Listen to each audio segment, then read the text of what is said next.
Now, any action taken, of course, would have to involve police. Today, I sat down with Toronto Police Chief Mark Saunders one-on-one to talk about all the different measures that need to take place in order to make things safer in these communities. He spoke about a number of things, including one point that he's hit on a couple of times already this week. Well, let's begin with the topic at hand. You waded into some territory that some people say that the police chief shouldn't necessarily wade into, with your comments on making bail tougher for those who have reoffended or have been charged again. Why did you decide to wade in on that? I'm always in my lane whenever I'm talking about the safety of the men and women that volunteer to put their lives in danger. So I'll kind of push back on that a little bit. I took August 1st.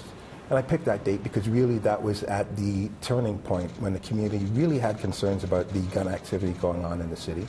So I started August 1st and I just rounded it off to the end of September and said, let's have a look at all of these numbers. Let's see if we see anything. And one of the things that was noticeable was that 53 people on firearms charges were given bail.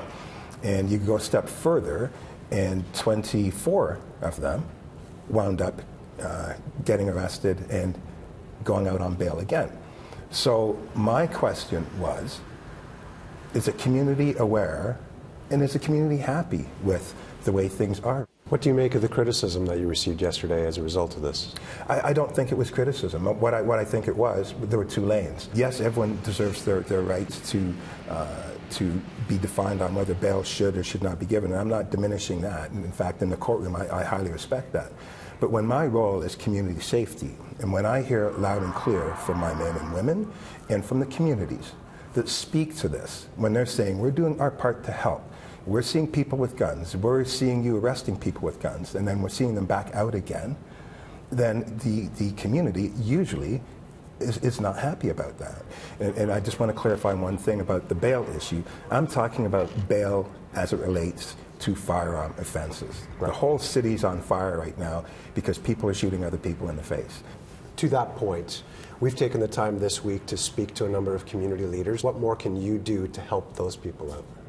Well, we're fantastic with the at-risk. We've got our focus tables. Our modernization plan speaks to working at the best of our ability, not just the enforcement piece, but the preventative piece. Right now, within the political circles, is a handgun ban, whether it be national, which some people have suggested.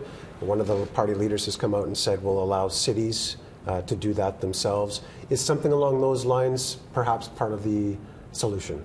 Well, there are two streams to that. The first stream is if you remove a gun off the street, it could potentially save lives. So when I did the gun buyback program and people said, oh, it doesn't work. Well, you know, we got over 900 handguns, over 2,300 long rifles. There's a lot to be said about that.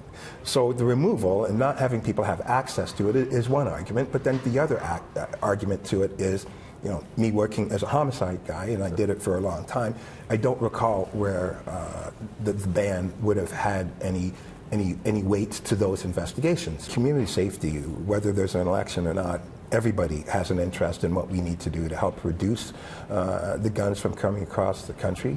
Our crime gun stats right now, 83% are coming from the United States and 17 are domestic. So there is a grave concern with what the numbers are, and so we're taking all of the investigative angles necessary in order for us to get it right. Perfect. Thanks for doing this. Thank you. I appreciate it.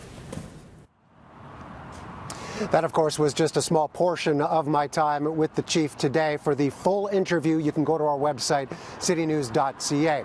Of course, we're here in the federal riding of Eglinton Lawrence, and we've spoken with a number of people about the issue of public safety, but we've also been speaking with you online about a possible handgun ban. We'll be back with that in just a few minutes.